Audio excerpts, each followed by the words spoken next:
Foi? Beleza. Então, na aula de hoje a gente vai continuar a nossa discussão sobre teoria de Young-Mills. Deixa eu começar fazendo algumas considerações de revisão em relação àquilo que a gente discutiu na semana passada e alterando levemente a anotação, porque eu percebi que a anotação que eu introduzi na semana passada envolve um sinal negativo em relação ao que boa parte dos livros consideram, então acho que não é muito prudente fazer isso, então acho que eu vou corrigir isso nessa aula, né? Bom, na semana passada eu comecei a introduzir teoria de Young-Mills, enfim, trazendo de um ponto de vista histórico, né, como que surgiram as teorias de Young-Mills. A proposta do Young e do Mills, e de acordo com ela é o Scholl, era de você tentar fazer uma descrição análoga ao que se faz na eletrodinâmica quântica, mais aplicada a partículas nucleons, né? A prótons e nêutrons. Então, a proposta que existia na época, e isso vem lá da década de 30, trabalho, se não me engano, do Wigner, do Heisenberg, dessa turma aí, era de que a partícula nucleon seria uma partícula só. Então você teria uma partícula que dentro dela você tinha prótons e nêutrons, né? No sentido de que você tem uma partícula só, essa partícula tem uma carga adicional, que seria uma carga de isospin, e prótons e nêutrons correspondem a diferentes valores desse número quântico de isospin. Tá legal? Então, você teria uma partícula do tipo um dublete de isospin, uma componente corresponde ao próton, outra componente corresponde ao nêutron. Legal? Essa foi a proposta. Essa era uma proposta que existia para se entender o núcleo num período até 1950, da década de 50. Nesse contexto, surgiu o trabalho de Young-Mills. Eles propuseram uma receita para descrever interação, ou interações entre nucleons, né? E a ideia foi essencialmente você copiar aquilo que se faz na eletrodinâmica. Vamos lembrar da nossa discussão de eletrodinâmica quântica, né? A gente começou introduzindo um campo fermiônico, identificamos uma simetria global da teoria, uma simetria de fase. Essa simetria global é o que dá origem à conservação da carga de Nader, né? Promovemos essa simetria a uma simetria local, e ao localizar essa simetria a gente precisou introduzir um campo compensador para definir uma derivada covariante. Garantir que o termo cinético de Dirac permanece invariante por transformações locais de fase. Esse campo compensador é o campo de calibre, e na introdução da dinâmica desse campo de calibre a gente ganhou basicamente o termo de Maxwell na Lagrangiana. Legal? E daí a gente construiu, esse foi o caminho para a construção da eletrodinâmica a partir de um princípio de calibre, um princípio de gauge. Tá?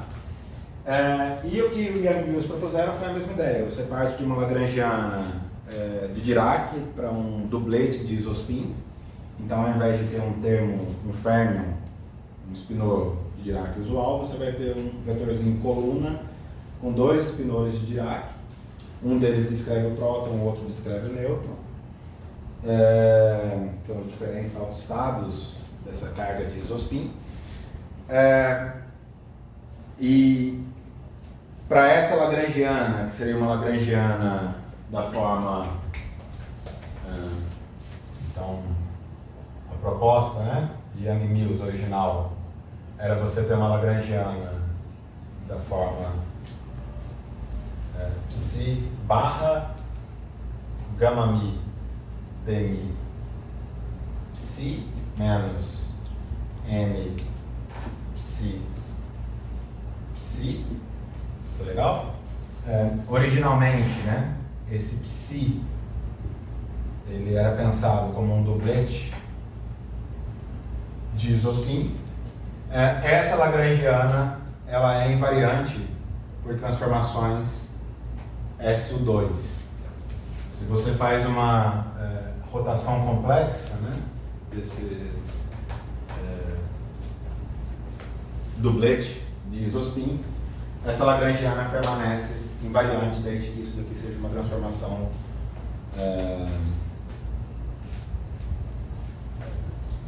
global, né? E a ideia foi basicamente localizar essa transformação de SO2 e a partir disso construir uma ação interagente, né? Voltando ao que a gente fez, né, na aula passada, a gente considerou, na verdade, psi como sendo um multiplet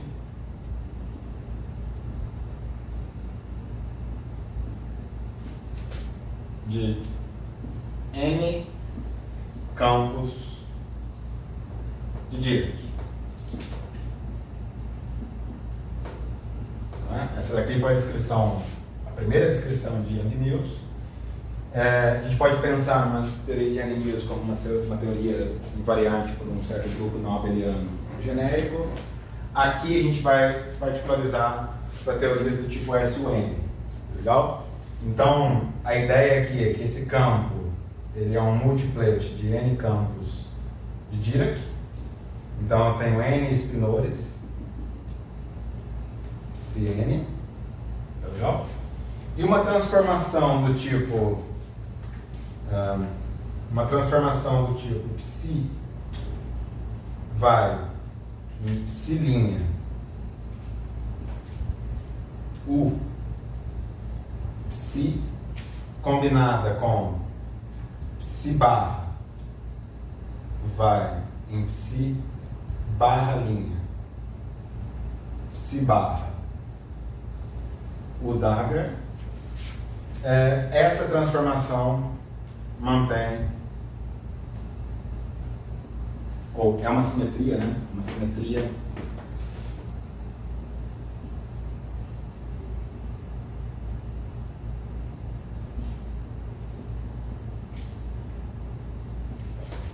de L. Vou chamar isso daqui de elipsita. Vou colocar uma elipsia aqui também. Tá legal? Desde que isso daqui é uma simetria de L para. Bom, aqui eu tenho uma transformação desse tipo. E esse U aqui, tá? Deixa eu adicionar aqui que o U é um elemento do grupo SUN, o que significa que são transformações unitárias de determinante 1. Então isso daqui significa U dagger igual a U dagger U igual a 1 e determinante de U igual a 1. Tá legal? Na verdade, só acho que vale a pena mencionar aqui, essa lagrangiana aqui é invariante por transformações UN, tá? Ou seja, se você despreza esse S, o S está associado a determinante igual a 1. Se você impõe somente o grupo UN, grupo de transformações unitárias, isso é uma simetria da lagrangiana. O motivo pelo qual a gente não vai gaugear essa simetria UN, mas sim a SUN, é que a simetria UN apresenta anomalias. Tá legal? Esses fatores de fase adicionais que podem aparecer, eles geram anomalias. Então a gente vai focar no caso SUN. Legal? Eu tinha, não tem nada relacionado com o fato de SUN ser compacto sendo simples e o N não ser compacto? Ou... Provavelmente sim. Mas não me pergunte mais detalhes porque eu não sei. Bom, então essa é a transformação e essa é a proposta de localização. Então a ideia é tentar construir uma simetria local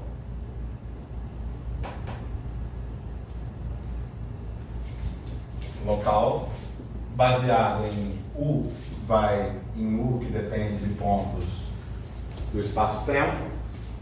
A gente verificou na semana passada, e, enfim, não é difícil de verificar, que o termo cinético, ele não é invariante, então, psi I não é invariante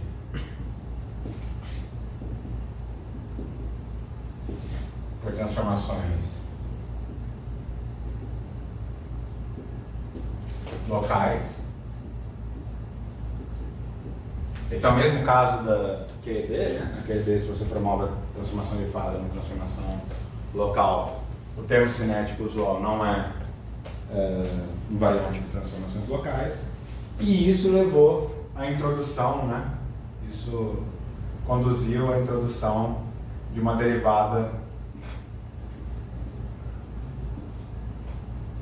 covariante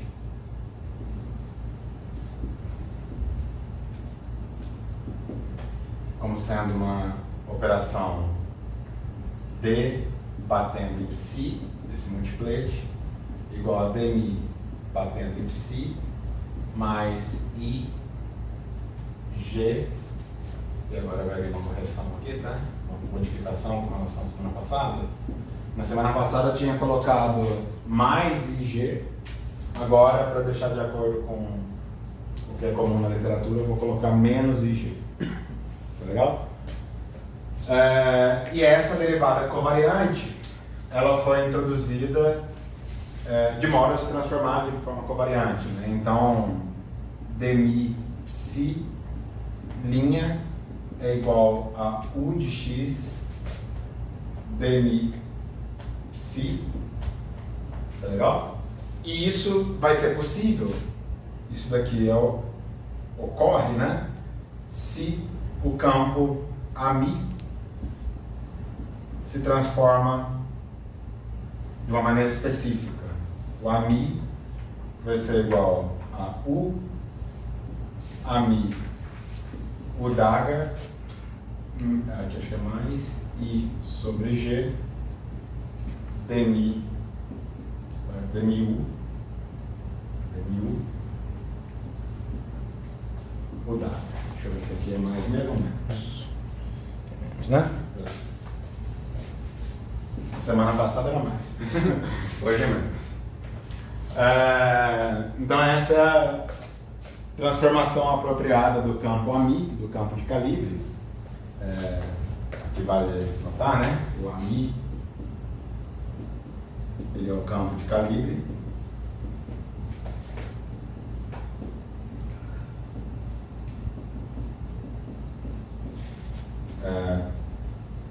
Deixa eu introduzir uma nomenclatura aqui, né?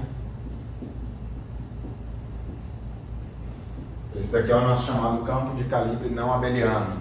Não abeliano porque ele é o campo de calibre que aparece associado a uma transformação de calibre não abeliano. Uma transformação que tem como base, uma simetria que tem como base um grupo cujos elementos não comutam entre si em geral. Um grupo não abeliano.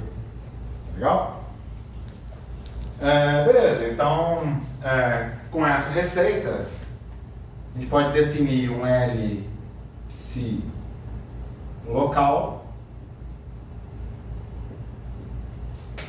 dado por psi gama mi dmi psi menos m psi barra psi, de tal forma que esse L psi local é simétrico.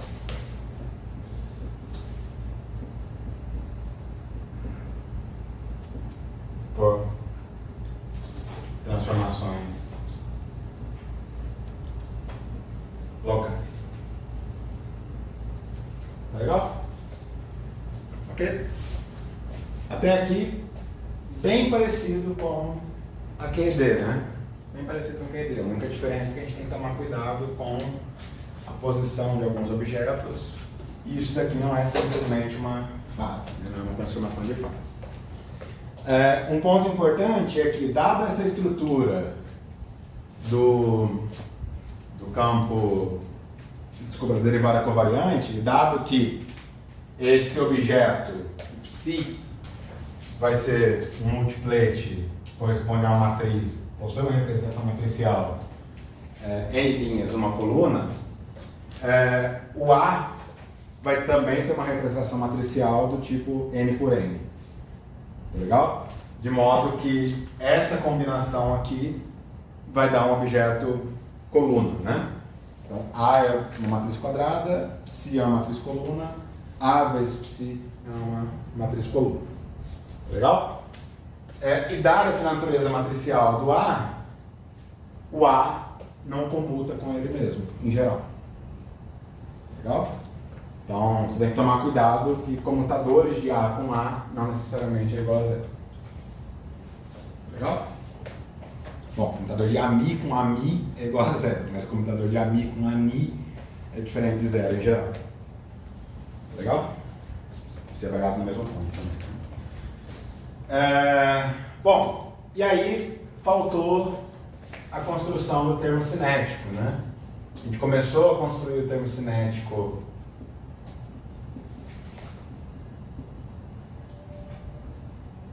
para o AMI. A gente começou a construir o termo cinético para o AMI na semana passada. A ideia foi seguir aquilo que a gente faz na QED e olhar para um comutador de derivadas covariantes, batendo numa função teste. Esse comutador, ele vai dar, se você, enfim, faz a conta direitinho batendo numa função teste, né? Esse comutador, ele produz menos IG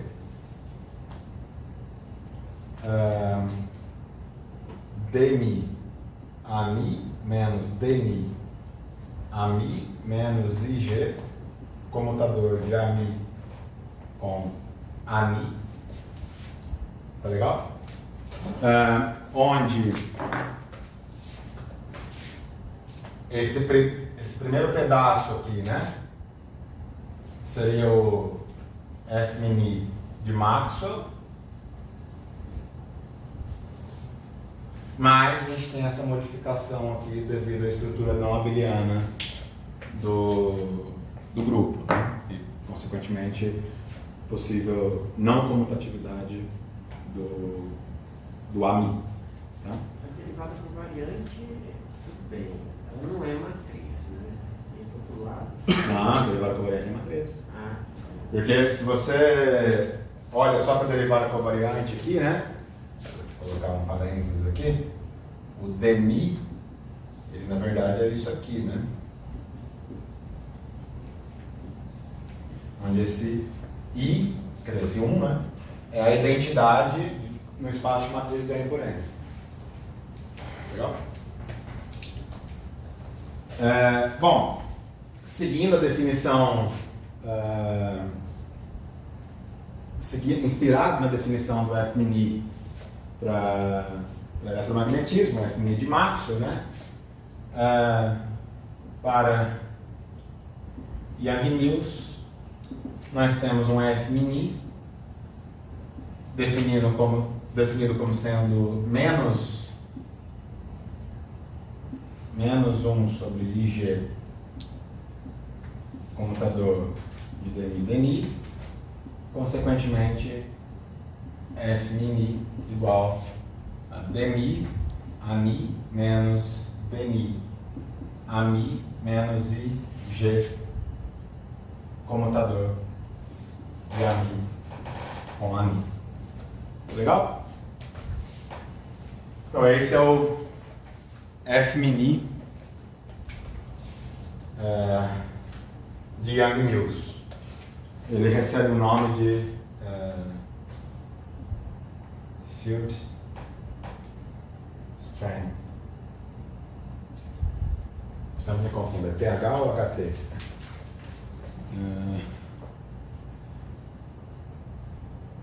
Eu digito 500 vezes isso, tem que olhar 500 vezes isso. Também chamada tensor de intensidade de campo, né? Uma teoria de Hamilton, field strength de Young-Mills. Ok? Beleza? Bom, com base nisso, esse foi o ponto onde a gente parou na aula passada, né? A gente construiu o F-mini e paramos por aí. Em Maxwell, na eletrodinâmica quântica, bom, tem várias formas como você pode definir o termo cinético na eletrodinâmica quântica, mas a gente aprende no final do dia que vai ser algo proporcional a F-mini e F-mini. Legal? Se você construir o termo mais geral possível, invariante por simetria de Lorentz e invariante por simetria de calibre, e com no máximo duas derivadas, você vai ser forçado a um termo proporcional a F-mini e F-mini. Tá legal? Com base nisso, a gente tenta uma proposta onde a lagrangiana de Young-Mills é proporcional a F-mini. Legal? Só que F-mini daí seria matriz, não seria chamar. Isso possui duas dificuldades, né? Isso leva a duas dificuldades.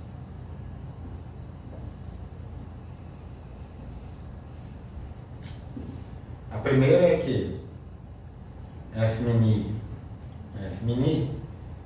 é uma matriz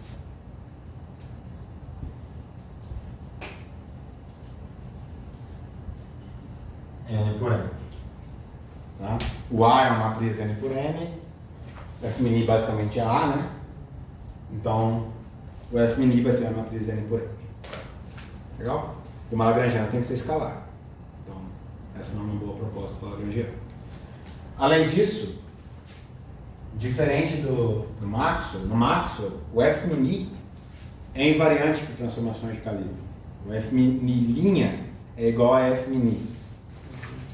Aqui, F-mini, e consequentemente F-mini quadrado, não é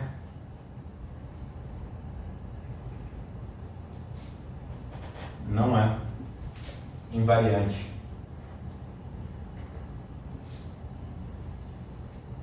de calibre.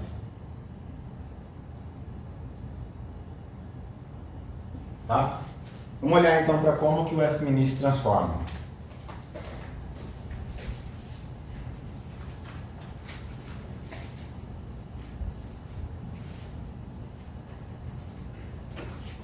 A gente já sabe como que o AMI se transforma.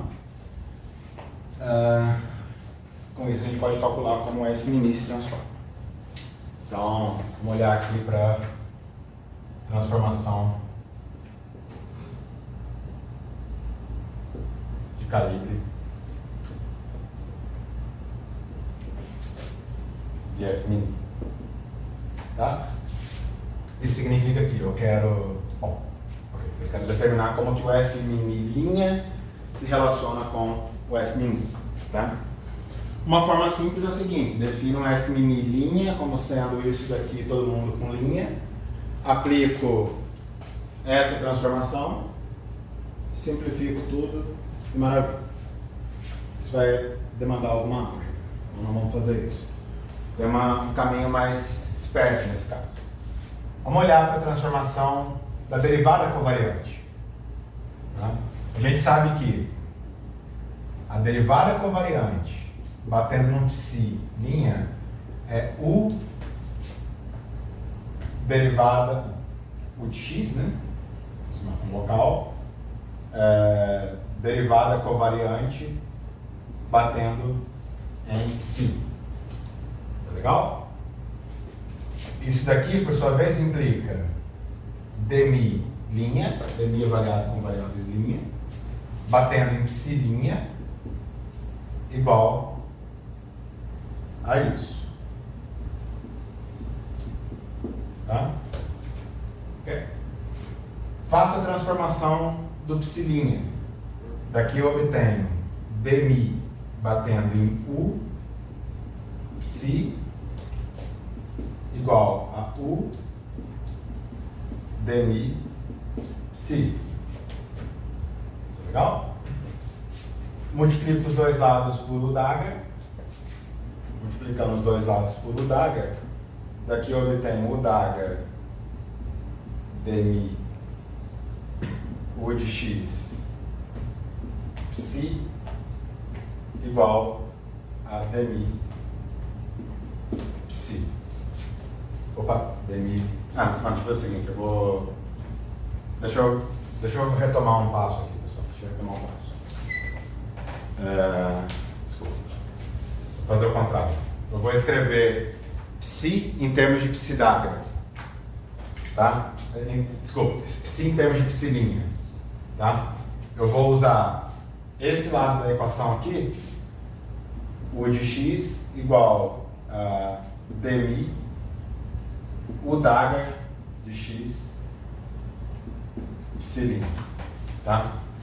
Se o psi' é igual a u psi, então o psi é igual a u dagger psi'. Transformação inversa, e a inversa é o próprio dagger, dado que a matriz é unitária. Tá legal? Transformação é unitária. Bom, comparando os dois lados, daqui eu concluo que o dmi, e dado que isso tem que ser válido para um psi qualquer, o dmi é igual a u de x dmi u dagger de x, onde está implícito que aqui ele está batendo em algum objeto teste. Tá legal? Então isso daqui bate em algo, isso daqui também bate em algo. Então, vou colocar assim, né? Isso é igual a isso. Legal? Para qualquer coisa que entrar aqui. Tá? Eu posso usar isso aqui na definição do f' em termos de comutadores. Então, eu sei que o f' ele tem que ser menos 1 sobre ig,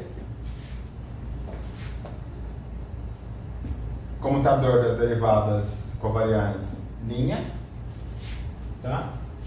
Aplico essa transformação da derivada covariante, posso expandir o comutador, blá blá blá, isso daqui vai me dar menos 1 sobre ig u de x dmi dni u dagger de x. Legal? Consequência, f' é igual a u de x f' u dagger de x. E como anunciado, né, o f' não é invariante de transformações de calibre. Tá? Daqui a gente chega numa outra transformação, né, em que o f' linha, isso vai ser u de x f' u de x dagger. Legal? Vai aparecer um u dagger aqui, vai dar a identidade e, enfim, sanduíche dessa forma, né? Ou seja, o f' também não é invariante, tá? Mas isso daqui já nos diz uma coisa. Se você agora toma o traço dos dois lados dessa equação, f' linha, f' linha, vai ser o traço disso. O traço tem uma propriedade cíclica, então esse cara pode vir para cá, vai ficar o dagger u, que é a identidade. Ou seja, o traço é invariante por transformações de calibre. Além disso, o traço, por construção, dá um escalar de Lorentz, né? Então, o que sai daqui não é mais uma matriz também. Então, ao mesmo tempo, resolve esses dois problemas ao mesmo tempo. Tomando o traço desse objeto um escalar e o traço dele quadrado também é invariante. Eu pergunto, como é que é o traço dele no espaço de Minkowski? Não é só soma. Não, esse é o traço sobre o grupo, né? Nas N dimensões. Esse é o traço das matrizes N por N. Não, entendi, mas como é que é o traço? Porque geralmente a gente fala o traço seria a soma das diagonais que fosse no espaço euclidiano. Não, mas isso é isso mesmo, É isso mesmo. Porque basicamente você vai ter o que vai sair daqui vai ser uma matriz, Beleza? tá? E a gente está somando as diagonais, simplesmente. Não é um traço, não é um eta mini vezes f mini, né? Tá. É um traço no sentido matricial mesmo. Matricial mesmo, tá. Beleza. Uma dúvida. Se a gente fosse tomar o determinante dos dois lados também ele seria invariante, correto? Também seria variante. Então, tem um motivo pelo qual não se escolheu o Determinante é altamente não linear.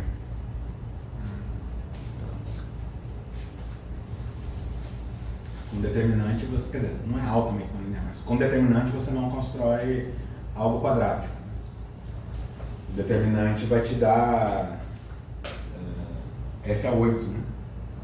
No caso, né? Verdade, entendi. Então não é um termo cinético. Por que F8? Oi? Por que F8? Determinante de matrizes 2 por 2 em 4. Não, peraí. F8 não, talvez seja mais até. Vai ser mais. Mais até. Bom, a gente tem matriz N por N, né? Isso. Então seria o produto de N entradas. Isso. Então vai ser um F elevado a N, na verdade. Vai ser alguma combinação de F elevado a N. De F ao quadrado elevado a N. Então F elevado a 2N. Ah, tem assim, Hum? nada. No fim das contas, tudo campo A, né? Enfim. Vai dar algo que não é quadrático, essencialmente. Entendi. Mas, bom ponto, nunca tinha pensado nisso. Mas assim, né? Se já é alta interação, já. Não, mas a gente precisa do termo cinético. A gente precisa do termo cinético. Não, isso. Ali, se você toma o determinante, o termo de ordem mais baixa vai ser elevado a 2N, então não vai dar termo cinético. Não vai dar o termo livre, né?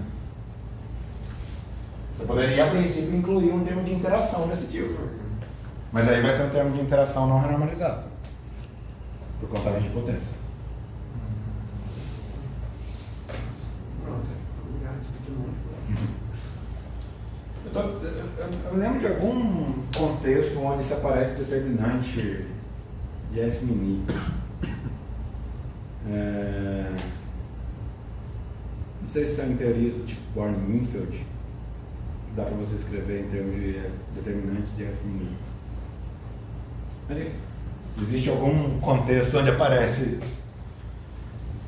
Então a nossa, no fim das contas, né, a proposta, então, a lagrangiana de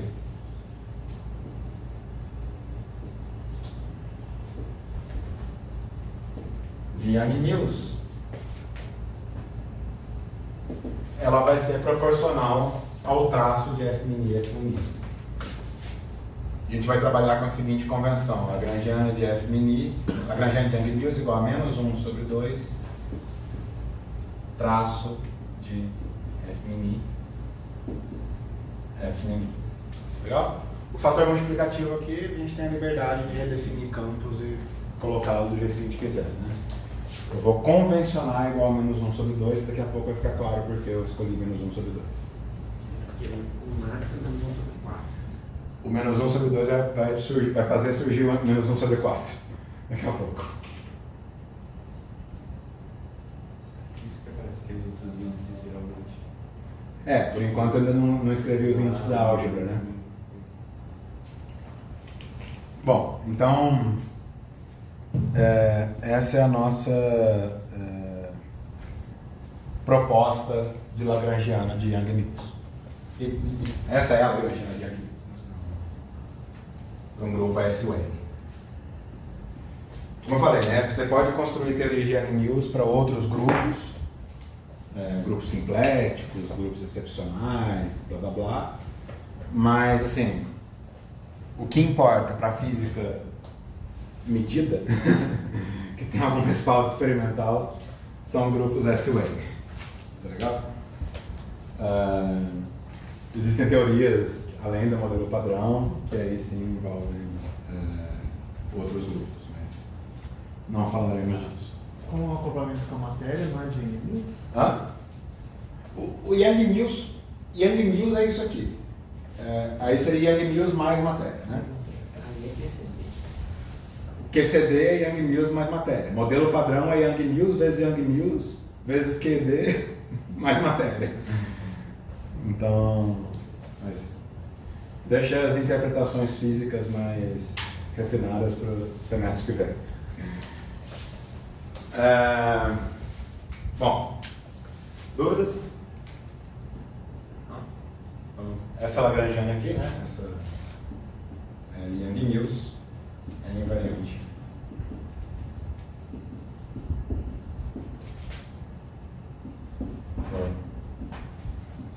Transformações locais.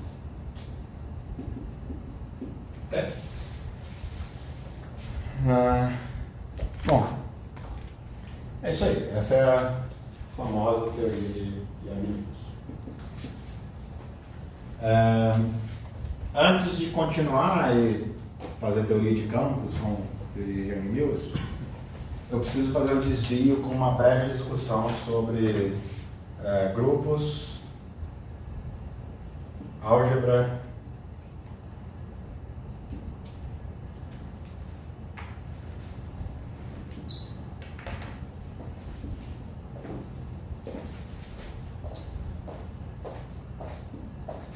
e álgebra de Lie.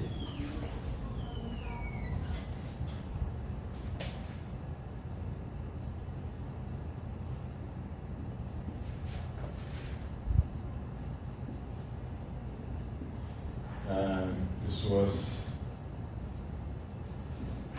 representações.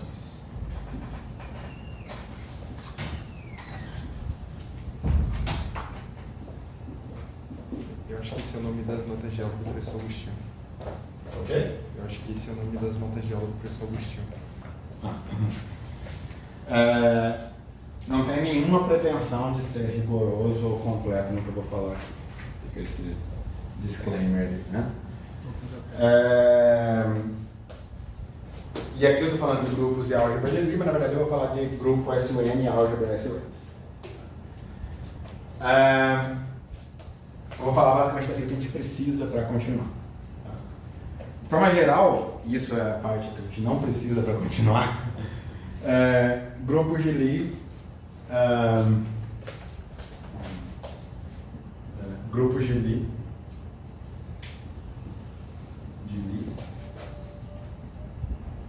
são variedades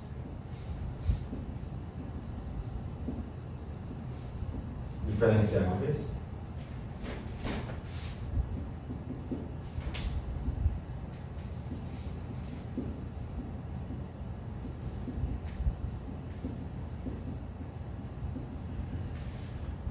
com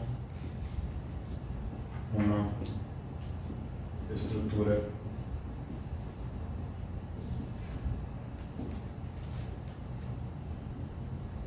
de grupo. Tá legal? Então, essa é mais ou menos assim, de forma não rigorosa, não precisa, uma definição de grupo de Lie. Tá legal? Uma variedade diferenciável, então uma estrutura matemática com todas as propriedades que uma variedade diferenciável deve satisfazer. E em cima dessas propriedades você adiciona mais algumas propriedades que munem essa variedade de uma estrutura de grupo. Então, elementos da variedade se compõem e formam um novo elemento, isso de forma fechada, de forma que existe uma inversa, de forma que existe uma identidade, de forma que seja associativa. Legal? Isso é o que o Júlio gosta de saber sobre grupos de Lie. Pra gente aqui, o que precisamos saber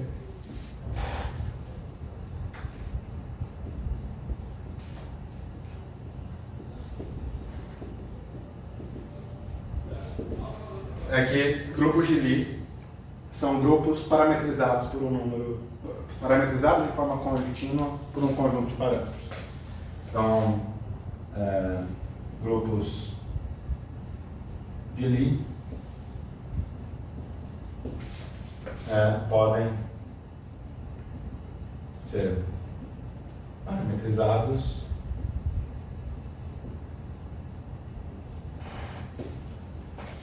de forma contínua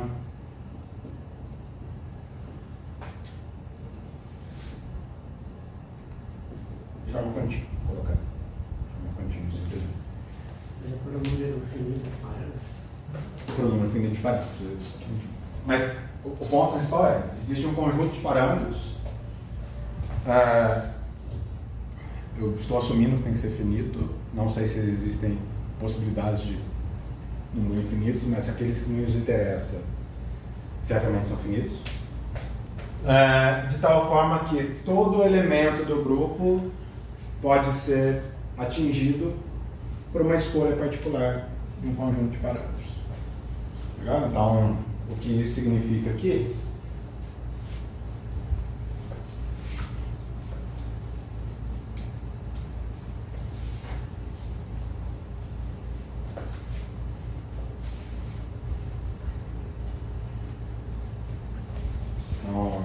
isso vai dizer é que existe um conjunto de parâmetros A até N, onde essa variável N corresponde à dimensão do grupo, legal? Tal que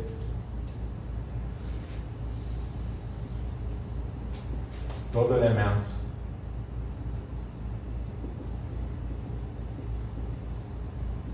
no grupo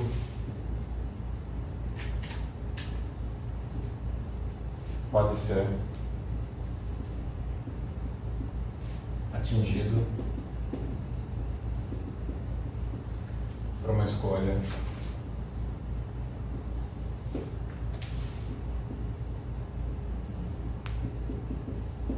desses parâmetros.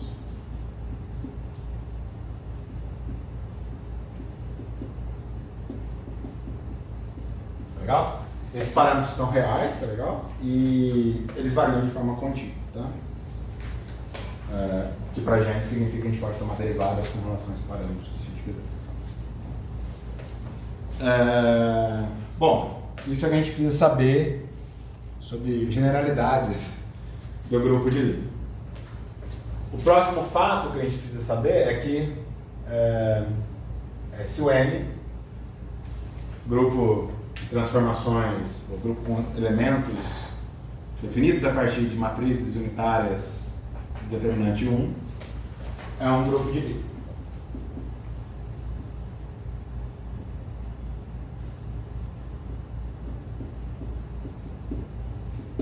Ok? E que a dimensão desse grupo SUN, ou seja, o número de parâmetros necessários para caracterizar o SUN é igual a n ao quadrado menos 1. Legal? Vocês já estudaram bastante o grupo SU2 na vida de vocês no curso de quântica. Ou pelo menos deveriam ter estudado no curso de quântica. Você estudou. Eu acho que eu não falei, né, de SU2 em si. Mas enfim, estava implícito lá. SU2 tem 3 geradores, o que significa que são 3 parâmetros necessários para caracterizar o grupo. SU2 está relacionado com o grupo de rotações tridimensionais, 3 ângulos de Euler, né? SU2, 2 ao quadrado menos 1 igual a 3. Legal? Esse é o segundo fato importante. Ok? Além disso, o terceiro fato importante sobre grupos de Lie é que a um dado grupo de Lie a gente pode associar uma outra estrutura que a gente chama de álgebra de Lie. Então, dado um grupo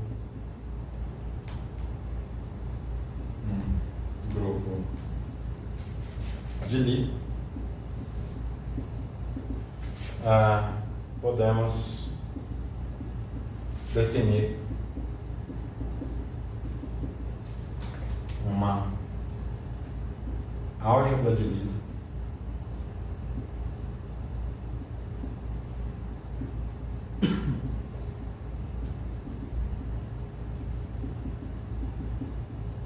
associada. Né? Uma álgebra de Lie vai ser essencialmente um espaço vetorial que, além das propriedades usuais de um espaço vetorial, envolve um produto antissimétrico que pega dois elementos da álgebra e mapeia um terceiro elemento, de tal forma que esse produto seja antissimétrico e que satisfaça uma identidade de Jacobi. Legal? No caso do SUN, a álgebra de Lie associada vai ser uma álgebra SUN com S e U minúsculo. Legal?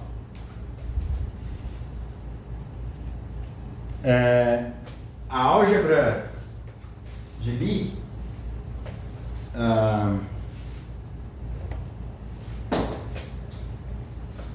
então, dada uma álgebra de Lie SUN, tá? A gente pode definir uma base dessa álgebra, uma base no sentido de espaço vetorial mesmo, né? Como sendo um conjunto de vamos chamar um conjunto TA, onde A vai de 1 até N-1. Então, N-1 é a dimensão do grupo, que vai ser a dimensão da álgebra também. Legal, por construção, a álgebra tem a mesma dimensão do grupo. Dimensão da álgebra é o número de elementos que a gente precisa para caracterizar uma base. Então, o número de elementos da base, o número de vetores da base, né, vai ser a dimensão da álgebra, consequentemente a dimensão do grupo. Legal? E dada a existência de um produto do tipo estrutura bracket, né, parênteses de Lie, a gente sabe que o comutador, no caso eu vou me restringir a SUN, né, então o meu produto que caracteriza uma álgebra de Lie vai ser simplesmente um comutador, que é uma estrutura antissimétrica que satisfaz a identidade de Jacobi. TATB tem que ser um elemento da álgebra. Se TATB corresponde a um elemento da álgebra, significa que ele pode ser escrito como uma combinação linear da base, certo? Então, o que aparecer aqui desse lado tem que fazer alguma referência aos índices A e B e tem que ser uma soma sobre os elementos da base. Tipicamente, a gente escreve isso como sendo I, F, A, B, C, T, C. Tá legal? A e B fazem referência ao A e B que estão do lado esquerdo da equação. C está somando sobre possíveis valores desse índice. Somando sobre todos os valores. Legal? Esse F de ABC, recebe um nome, que é a constante de estrutura.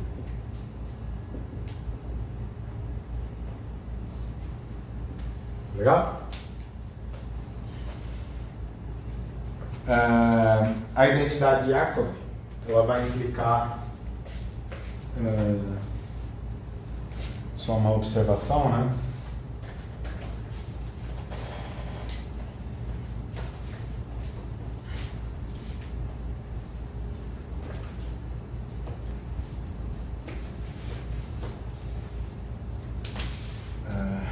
Só uma observação. A identidade de Jacobi, ela implica um FABE, FCDE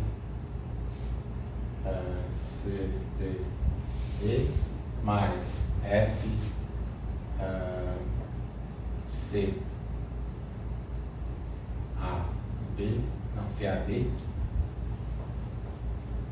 CAE, desculpa, FB mais F, B, C, E, F, A, D, E, isso é igual a zero. Isso é uma identidade que surge das identidades de Jacob. Legal? Acho que é isso. Ali A, E, I ou A, B, C, professor? Onde? Da primeira mesmo. A, B, E. Ok. O E está fixo, o D está fixo, aí eu faço uma permutação cíclica no ABC.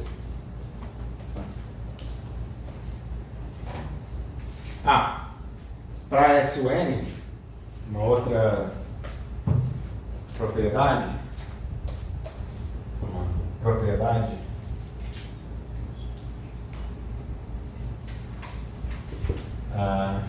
para SUN, F, A, B, C é totalmente antissimétrico.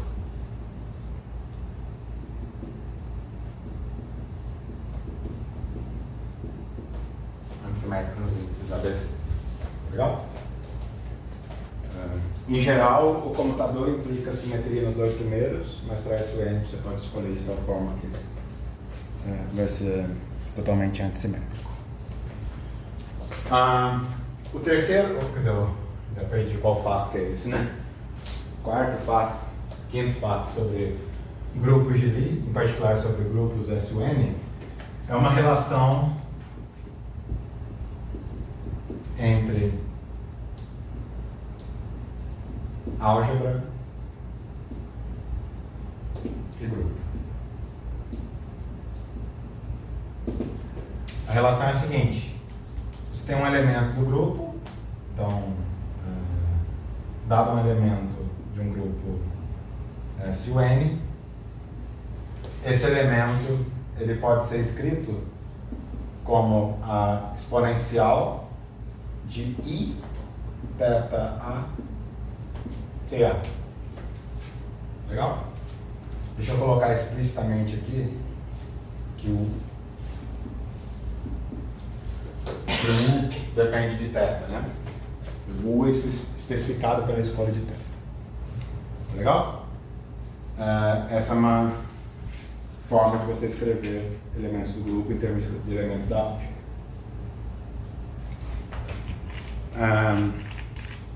Para transformações infinitesimais,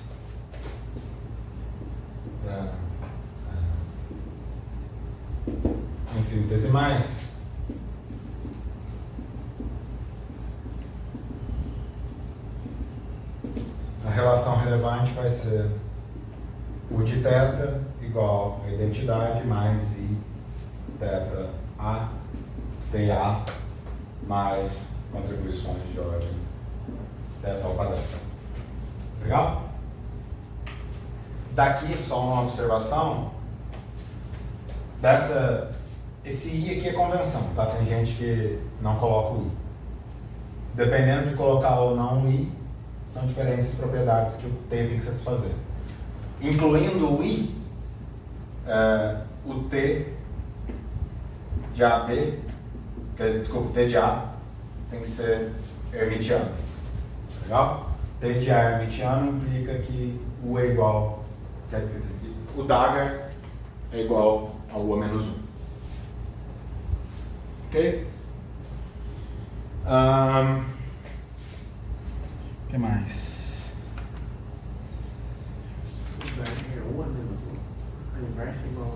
A inversa é igual ao dagger, né? Transformação unitária. Isso encerra, digamos, os fatos sobre grupos e álgebra de Lie. Falta agora fatos sobre a representação, sobre representações do grupo de Lie. Então, vamos falar de representações, né? A ideia é a seguinte: dado um elemento da álgebra, tá? Você pode mapear esse elemento da álgebra num elemento de um espaço vetorial. Tá? Esse mapeamento define aquilo que a gente chama de representação de uma álgebra. Tá? Então, uma representação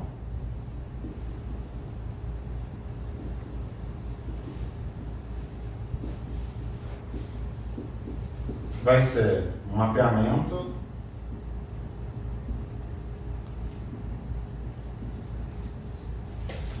entre álgebra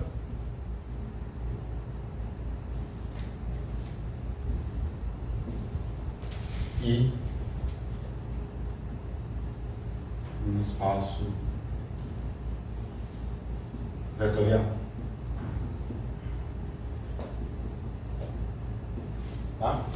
Tipicamente um espaço vetorial cujos elementos são matrizes.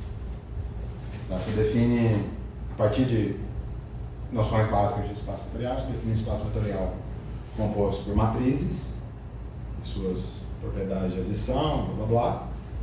E aí você faz um mapeamento entre elementos da álgebra e matrizes no certo espaço vetorial. E isso vai ser uma representação da sua álgebra. Tá? Um exemplo, que vocês devem estar familiarizados, talvez não com esse linguajar, é o caso do SU2, que, enfim, está relacionado com o momento angular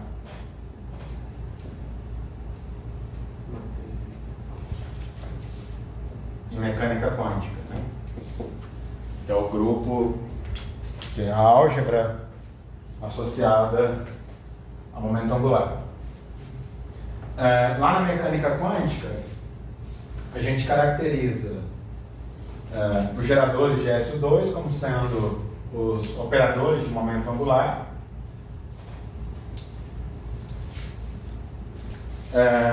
E a gente caracteriza esses caras a partir da atuação deles em um conjunto de autoestados, né? Então, o operador JZ, momento angular na direção Z, ele bate, bom, deixa eu colocar primeiro J quadrado. J ao quadrado é o Jx ao quadrado, mais Jy ao quadrado, mais Jz ao quadrado. Ele bate no estado Jm, resulta em H cortado ao quadrado, J mais 1, Jm. Ok? Onde esse rótulo J, ele toma valores 0, 1, desculpa, J toma valores 0, 1 meio, 1, inteiros ou semi-inteiros positivos. Tá?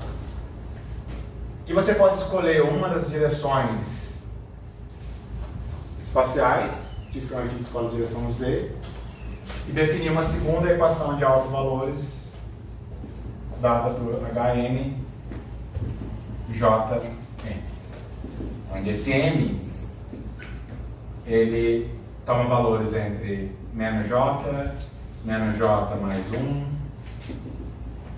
J menos 1, J. Tá legal?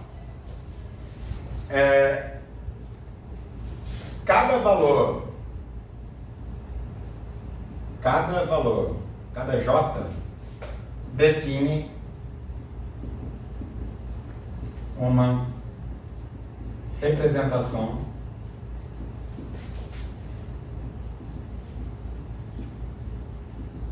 que, além de ser representação, vai ser uma representação irredutível.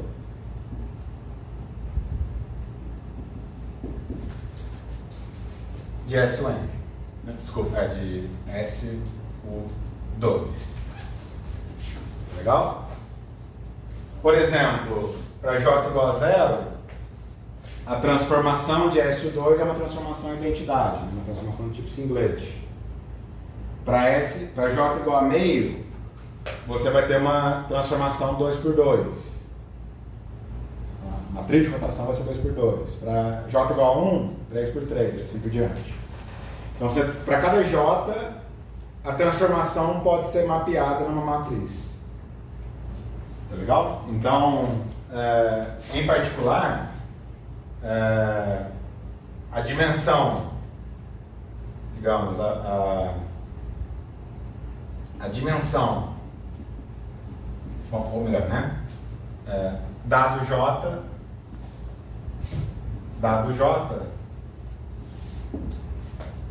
podemos mapear elementos de SU2 em matrizes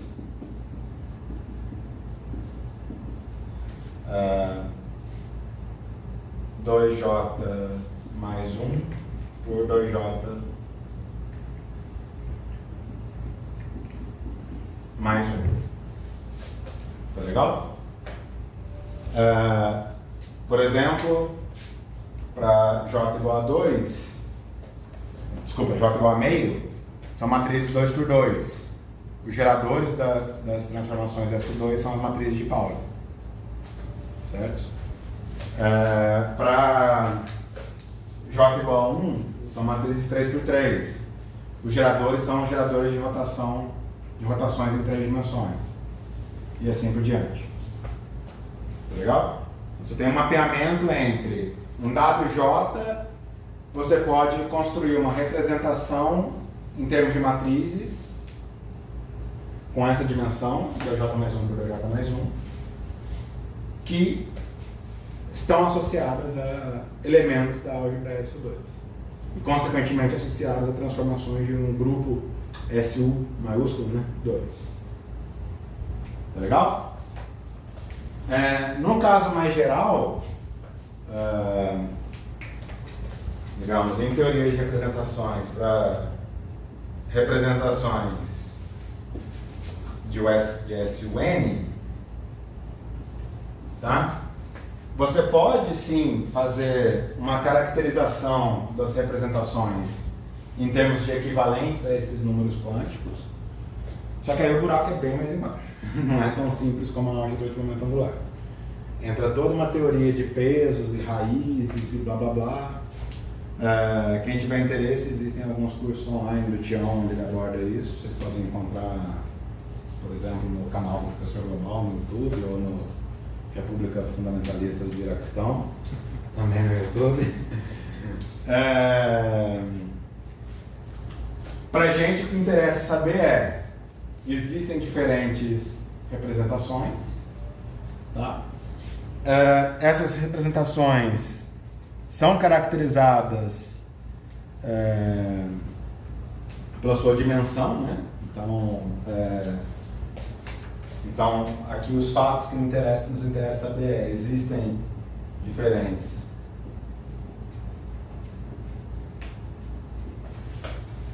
representações.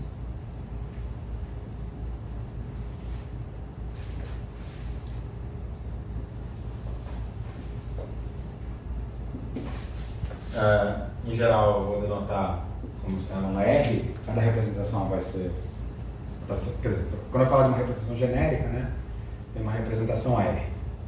Numa dada representação R, nós temos geradores particulares dessa representação. Então, numa dada representação, eu vou ter a dimensão associada à representação. A dimensão da representação é diferente da dimensão da álgebra ou dimensão do grupo. Nesse caso aqui, nossa dimensão é da J mais 1, né? Então, eu vou ter a dimensão da representação. Então, para R, temos dimensão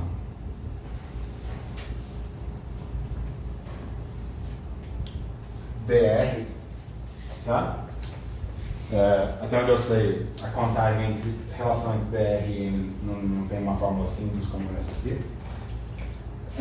E o importante de saber aqui é que, numa dada representação, a gente tem relações de comutação do tipo TAR, TBR igual a IF, ABC, TCR. Onde, na representação R, TRA são matrizes DR por DR. Legal? Mas o número de geradores continua sendo n² menos 1. Legal? O que muda é a dimensão da representação matricial do gerador. Tá? O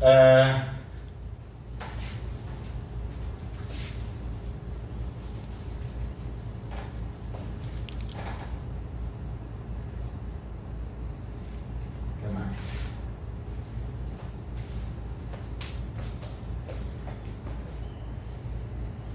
Na física tem duas representações bastante importantes, né? Duas representações importantes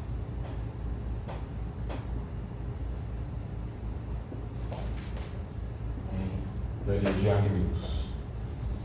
A gente vai focar nessas duas só nas nossas discussões. A primeira é a chamada representação fundamental.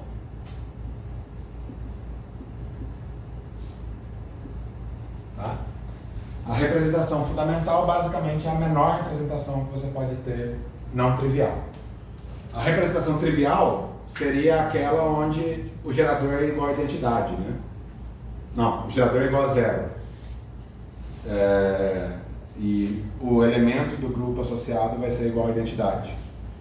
Então, por exemplo, se eu coloco 0, 0, 0, satisfaz a álgebra de forma trivial. A menor representação não trivial é a chamada representação fundamental. Ela vai ser caracterizada por dimensão.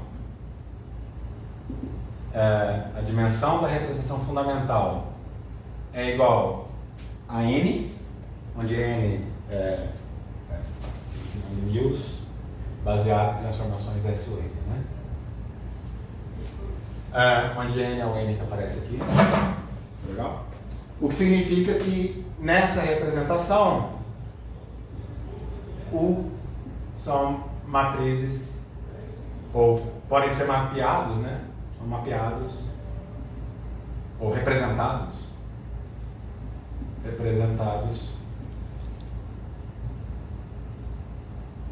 por matrizes unitárias n por n. Tá? Então é a própria representação, quer dizer, essa representação basicamente foi a forma que a gente definiu o grupo SUN, né? Então ela é fundamental nesse sentido, é aquela que a gente usa para definir o grupo. Por esse motivo, como ela é a representação fundamental, eu vou simplesmente chamar os geradores dessa fundamental como sendo TAs, simplesmente. Eu não vou ficar carregando em semanas. Tá? O campo de matéria que a gente introduziu, aquele multiplete psi, ele estava sendo definido de modo a se transformar por essa representação. Então, deixa eu somar mais um aqui. O nosso psi estava sendo definido de tal forma que o psi barra é exponencial de I θ A TA psi. Legal? Bom, essa é a representação fundamental. Outra representação interessante de ter em mente, importante de ter em mente, é a chamada representação adjunta.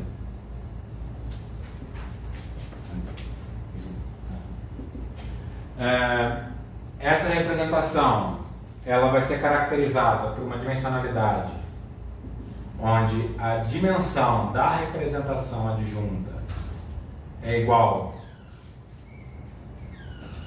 à dimensão do grupo, ou da álgebra, né, que é n ao quadrado menos 1. Tá? E nessa representação, os TAs na representação adjunta,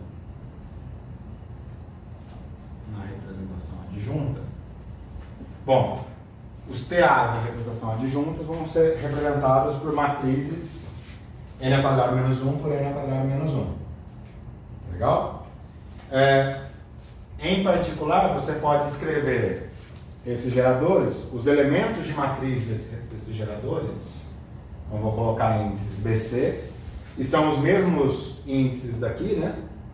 Está no mesmo conjunto de índices, porque o A corre de 1 até n ao quadrado menos 1. O B e C também correm de 1 até n ao quadrado menos 1. Tá? E graças àquela identidade lá de cima, a identidade de Jacobi, para o F, né? A gente pode mostrar que isso daqui satisfaz a álgebra de Clifford. Desculpa, a álgebra de Lie. Ou seja, os elementos de matriz da representação dos geradores da representação adjunta basicamente são determinados pelas constantes de estrutura do grupo, ou constantes de estrutura da álgebra. Legal?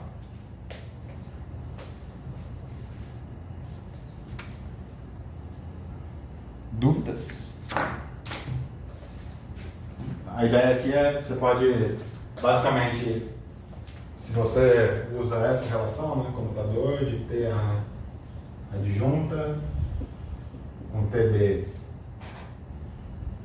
adjunta, substitui isso aqui e aqui, você pode mostrar que isso é igual a isso, DC adjunta, usando aquela identidade que os Fs têm que satisfazer. Legal? Só lembrar da fundamental, sabe? Só lembrar da fundamental. Essa também aparece na estrutura de Yang-Mills, das teorias de Yang-Mills. A gente vai ver na próxima aula o setor de Ghost das teorias de Yang-Mills, o setor de Ghost, Falev Popov.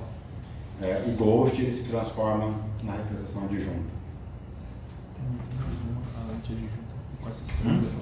Se levar em consideração também a anti-adjunta que qualquer outra, só com essas três. Essa é uma propriedade. Anti-adjunta ou antifundamental? Anti-adjunta. Você está dizendo isso como um fato, não como uma pergunta. Era como um fato, mas pode ser Ok. que esteja errado. Não, eu não lembrava disso.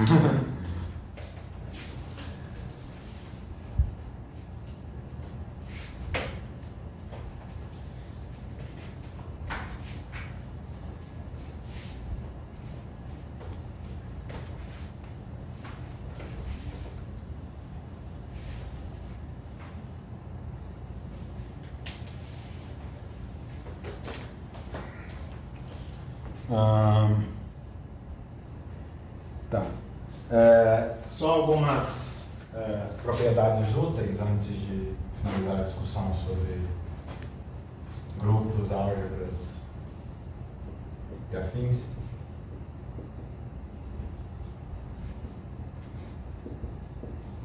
Quer dizer com propriedades úteis são basicamente estruturas que aparecem em tudo que é cálculo que você vai fazer de Yang-Mills. Então é interessante ter isso em mente. A primeira delas é que TRA,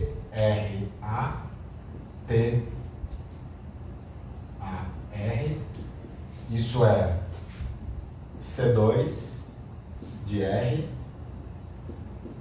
identidade na representação. Tá? R. Traço de BR,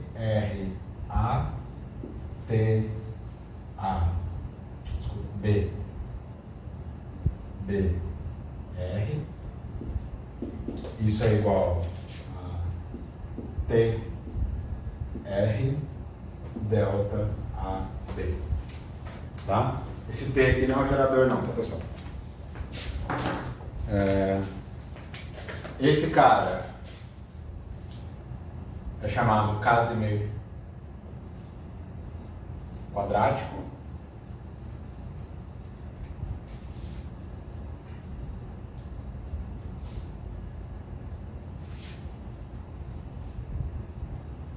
Ele vai ser um invariante do grupo. E esse cara é chamado índice da representação. Casimir quadrático de uma representação específica. Legal? Para representações, para representação fundamental, o Casimir quadrático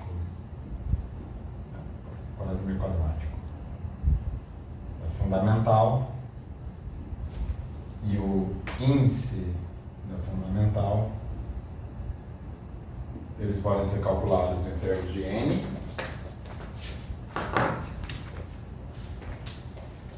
Nesse caso é n ao quadrado menos 1 sobre 2n, e o t da fundamental é 1 sobre 2. E para adjunta,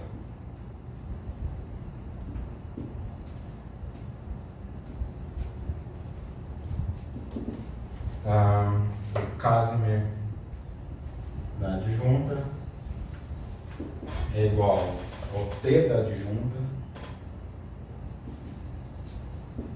que é igual a n, tá? Isso daqui implica também que f a CD, f b CD, isso é n vezes delta de A. Tá? São relações úteis em cálculos práticos de Young-Mills. Se eu não me engano, essas quantidades aqui, elas são... Você tem uma liberdade de convenção de normalização, tá? Mas elas são autoconsistentes entre si. Apareceu lá no par. Oi? Apareceu. Exatamente. Com isso agora isso encerra a parte de grupos, e agora eu vou retomar a discussão sobre... Mais uns 15 minutinhos a gente encerra, pessoal. Eu vou retomar agora a discussão sobre a lagrangiana de Young-Mills, mas agora pensando em elementos da álgebra.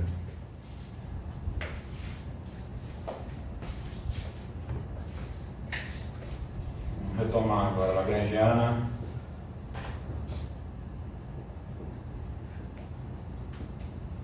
Young-Mills. Em termos de elementos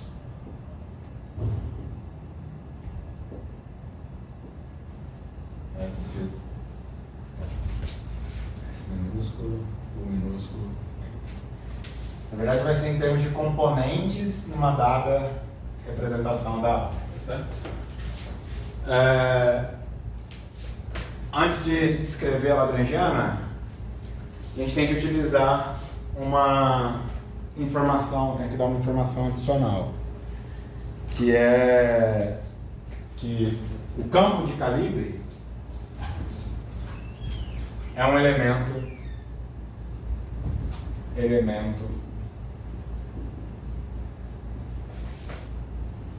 de SOE. Tá? Na prática,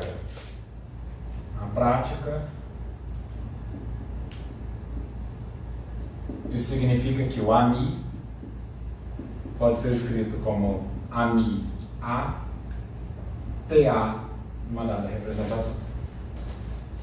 Tá? Onde esses AMI A são componentes na álgebra. São componentes do campo de calibre da álgebra. Tá? Então, esse cara é uma matriz N por N, quer dizer, esse cara é uma matriz dimensão dr por dr, dimensão da representação por dimensão da representação. Esse cara também é uma matriz dr por dr. Isso é um coeficiente não matricial, né? Legal? Então a gente transferiu o caráter matricial do AMI para esse cara. Tá? A prova disso daí envolve teoria de fibrados, argumentos de teoria de fibrados, os quais vão bem além do objetivo desse curso e bem além do meu campo de conhecimento. Então, fica como um fato simplesmente. Se vocês quiserem se aventurar na teoria de fibrados, bom, vocês podem encher o saco para o Júlio dar um curso sobre isso. Ano que vem ele pretende dar um curso sobre geometria e topologia, né? Não sei se ele pretende falar de fibrados, seria bem legal se ele fosse falar disso. Mas também existem aulas do Tião gravadas e que estão disponíveis no YouTube, lá na República Fundamentalista de Iraquistão. Aulas de fibrados, no curso de fibrados, introdução a fibrados, que ele deu. Existem notas de aulas também, que se vocês quiserem, vocês podem pedir para o Tião. Ele demora para responder e-mail, mas ele responde. Eu acho que o nome da playlist do curso do Tião é Métodos Matemáticos para a Teoria de Conjuntos. Não é. Ele tem um de introdução a fibrados mesmo. Não é o métodos matemáticos. Então, essa é a nossa consequência prática disso. Tá? A justificativa rigorosa envolve fibrados. Boa sorte. Existe uma justificativa.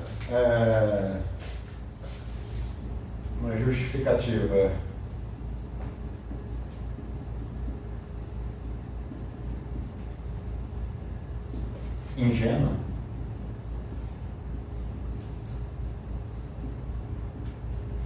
que é a seguinte.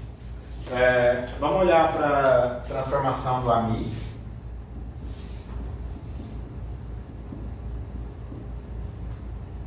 Aqui era menos ou mais, Gabriel? Agora é menos. Agora é menos, né? A gente olha para a transformação do AMI.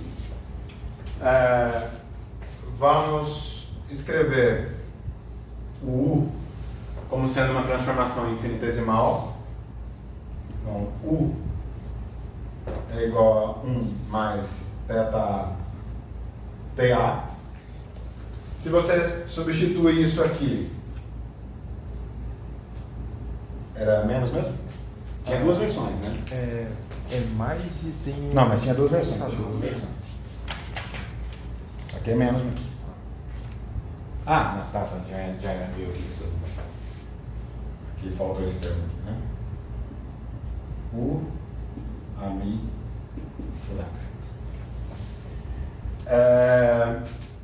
substitui isso aqui, o dagger você basicamente trocar o sinal desse termo linear, né?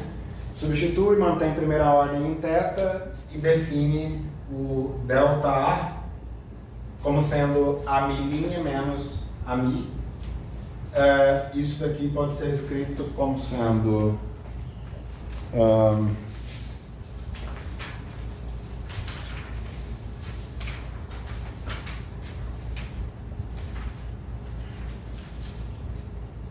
isso daqui você pode escrever da seguinte forma: 1 sobre G dmi θ. Bom, eu acabei não mencionando, né? Mas como a gente está falando de transformações locais, o caráter local da transformação ele aparece dentro do θ. Tá? O θ é o parâmetro que especifica qual é o elemento do grupo. Consequentemente, se o elemento do grupo varia ponto a ponto no espaço-tempo, isso vai ser refletido numa dependência ponto a ponto no θ. Os TAs, geradores, são independentes de X. Já dizem respeito à estrutura do grupo em si. dmi θ gerador numa dada representação, menos I θ A comutador de AMI com TA mais termos de ordem superior em θ. E aí aqui entra o pulo do gato ingênuo, né? A parte forçada dessa justificativa. Que é, o que a gente quer aqui eu quero garantir um caráter homogêneo para essa equação. Então, se eu tenho um elemento da álgebra aqui, isso daqui é um elemento da álgebra, né? É uma soma sobre geradores. Para garantir o caráter homogêneo, garantir um certo fechamento nessa álgebra, esse cara também tem que ser um elemento da álgebra. E uma forma de fazer isso é impondo que o AMI pode ser decomposto em elementos da álgebra. Isso pode ser feito ordem a ordem em θ. Tá? Se você faz isso, você chega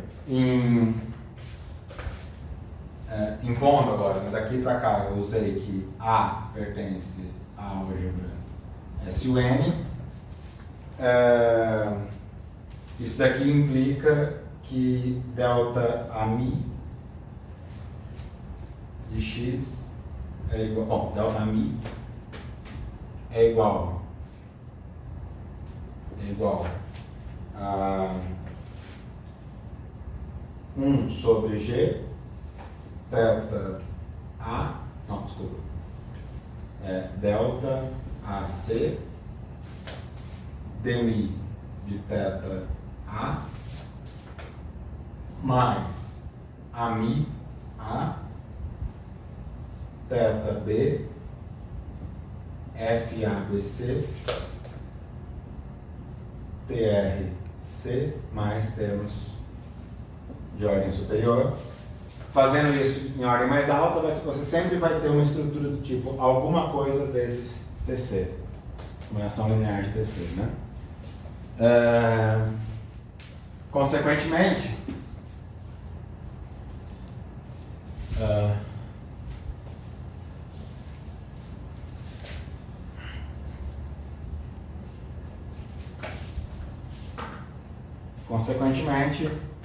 daqui a gente pode definir uma nova quantidade de tal forma que o delta A mi A se transforma como 1 sobre G, derivada covariante batendo em θ, mais termos de ordem mais alta em θ. Tá? Essa derivada covariante aqui, é a derivada na representação adjunta, tá? Então vai ser dmi θA mais G vezes o gerador da adjunta, IG gerador da adjunta, só que o gerador da adjunta é menos I FABC, né? Então isso daqui vai dar mais G FABC AMI B θ C. Tá? Veja que isso daqui se assemelha bastante à transformação de calibre na eletrodinâmica, né? Na eletrodinâmica o F seria igual a zero, então a derivada viraria a derivada usual. Tá? Nesse caso aqui ela se assemelha, mas mantendo a primeira ordem interna. Tá?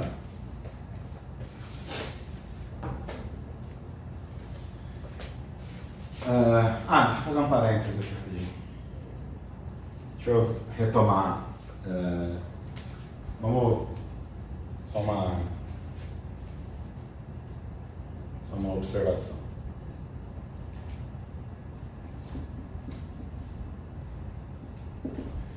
Vamos focar no caso abeliano.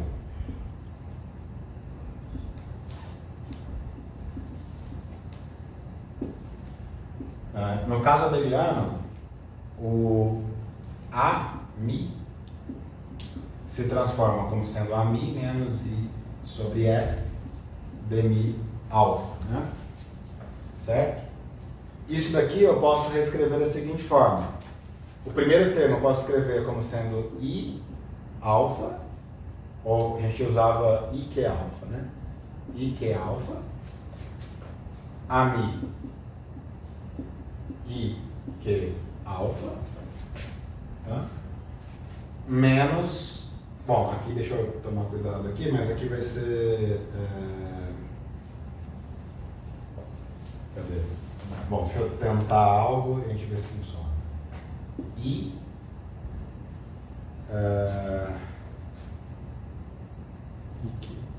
Q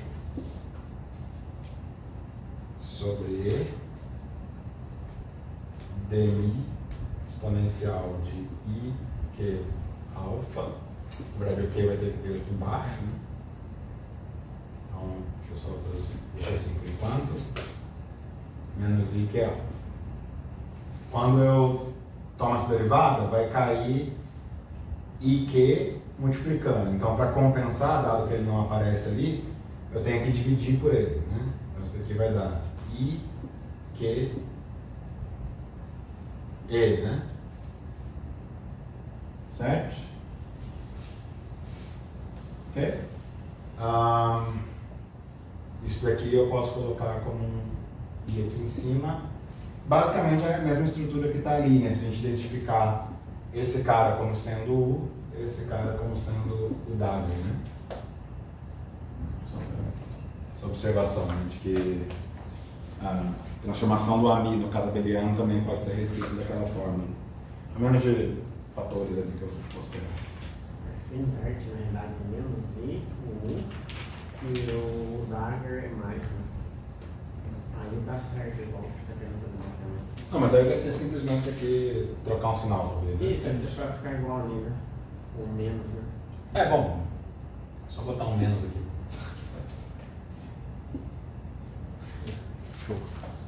Enfim, a menos de algum fator, algum sinal ali, dá para colocar daquela forma.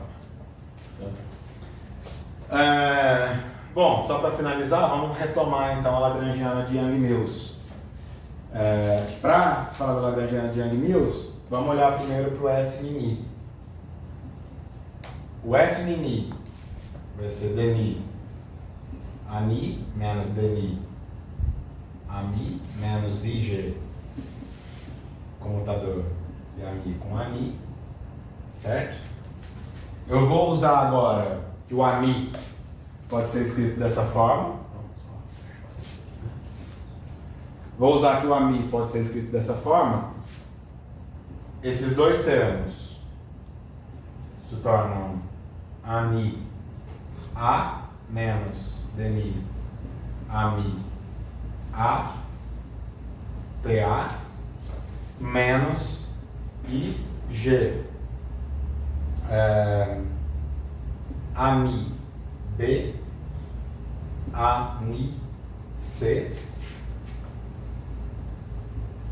tb tc. Legal? TB, TC vai dar I, F, B, C, A, T, A. F, A, B, C, A é totalmente antissimétrico, então eu posso trazer o A aqui para frente.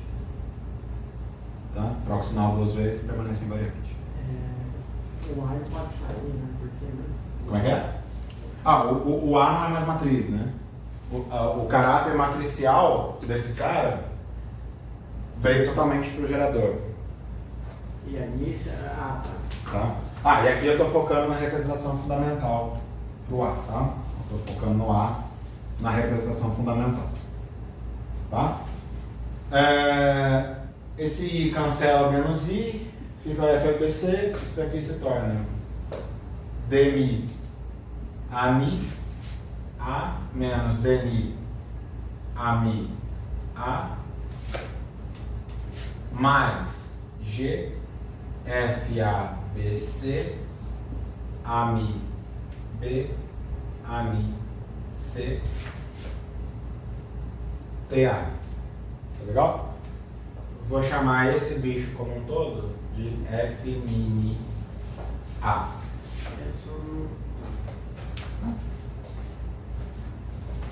Ou seja,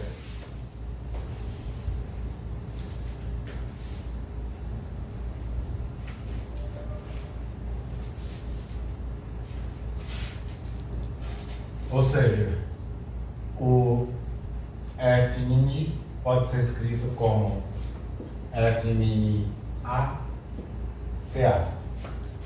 Tá? Agora, retomando a lagrangiana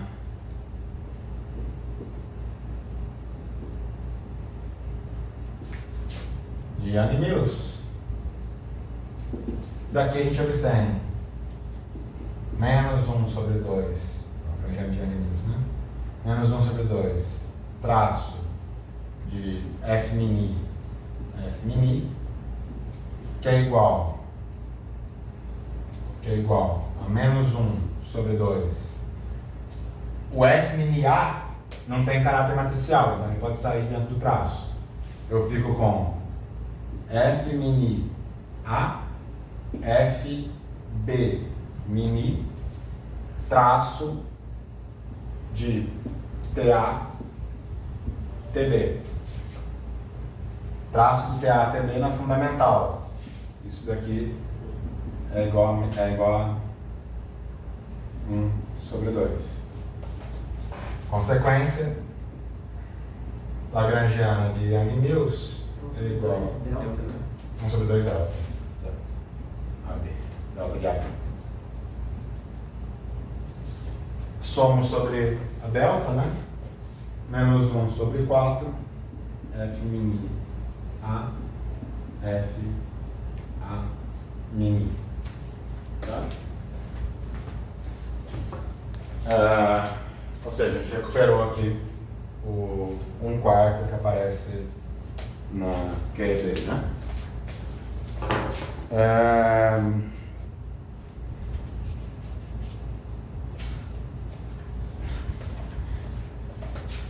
Só escrever explicitamente esse cara, em termos de usar a definição ali do FADC. Bom, eu prefiro trabalhar mantendo sempre o A explicitamente, né? Então, ao invés de trabalhar com estruturas matriciais, foco em algo que eu posso sair comutando todo mundo. Aqui dentro eu posso comutar todo mundo, são componentes da álgebra, né?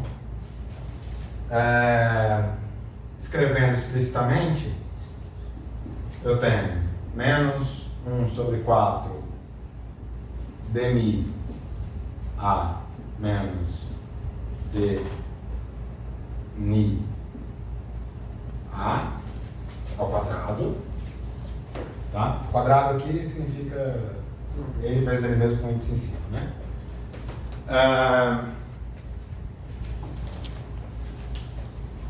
Bom, eu tenho isso ao quadrado, isso vezes isso e isso ao quadrado. Quer dizer, isso ao quadrado, 2 vezes isso e isso ao quadrado.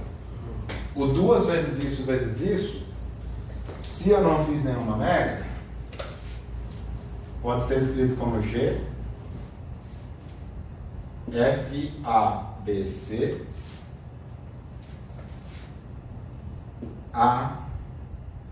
AMI ABNI DNI ANI C. Tá? Aqui eu usei propriedades de simetria desse termo, propriedades de antissimetria desse cara. Dá para simplificar a menos de algum sinal dessa forma. Espero não ter errado no sinal. E o outro termo, que é o último ao quadrado, vai ser menos g quadrado sobre 4 FABC, espero não ter errado também, FADE AMI B ANI C AD Mi A E Ni. Legal? Essa é a lagrangiana de Young-Mills escrita explicitamente. Esse setor aqui, tá? Esse pedaço em verde corresponde a n ao quadrado menos 1 cópias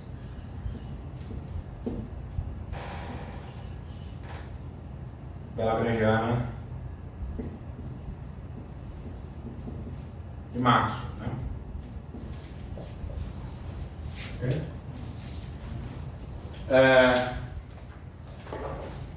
Esse termo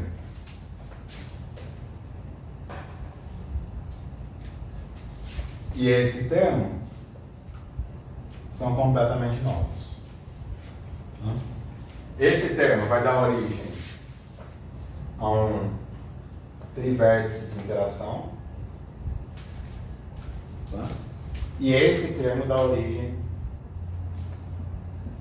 a um quadrivértice de auto-interação.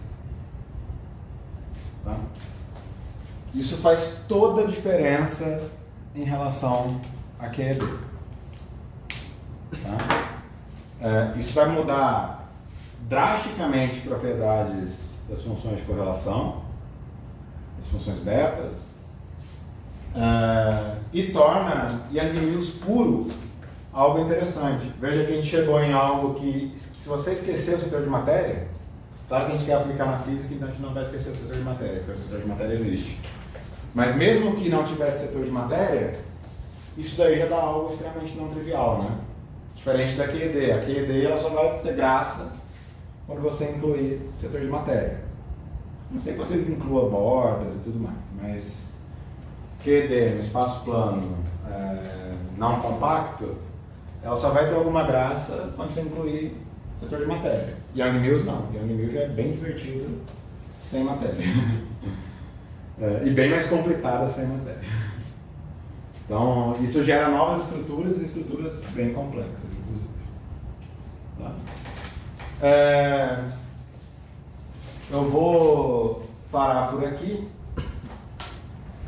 Na semana que vem não, na quinta, a gente retoma incluindo o setor de gauge fixing, que incluir o setor de gauge fixing numa teoria de Yang-Mills não é só adicionar menos 1 sobre 2 psi dMA ao quadrado, você tem que incluir mais coisas. Então a gente vai discutir o setor de gauge fixing e, uma vez tendo a Lagrangiana com o setor de gauge fixing, a gente pode falar das regras de Feynman e, enfim, como calcular a função de correlação em Yang-Mills, né? Alguma dúvida antes de parar de filmar? Aquele N ao quadrado menos 1, ele não é N ao quadrado? Porque o A, aquele A não vai de 1 até N? Não, o Azinho vai de N ao quadrado a menos 1. Vai de 1 até N ao quadrado menos 1. O N é a dimensão da representação fundamental. Isso não está falando fundamental? Não. Isso quer dizer que os geradores são matrizes N por N. Mas o número de geradores é o mesmo em todas as representações. Tá. Então, o número de geradores numa SUN é sempre N ao quadrado menos 1. Verdade.